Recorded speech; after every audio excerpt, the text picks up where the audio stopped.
Guys, sa umagang to, magandang umaga sa inyo. Kanina po, merong muntik na makapasok na human trafficking galing Malaysia papuntang Taiwan. Akala nila pauwi na sila, pero nagtaka sila, nandito sila sa Pilipinas at dadalhin sa Cebu.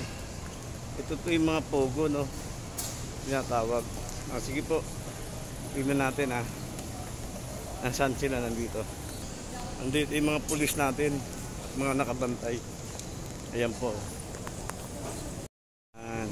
Ayan yung mga taong gustong pumunta ng Cebu, gustong mag human trafficking.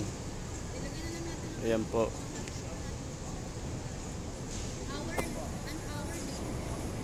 Ayan o. Marami yan. Ayan po yung mga tao na yan. Ayan o. Pero ito, Pilipino yata yan. Pilipina. No? Ayan, ang dami na. 36 yan 36.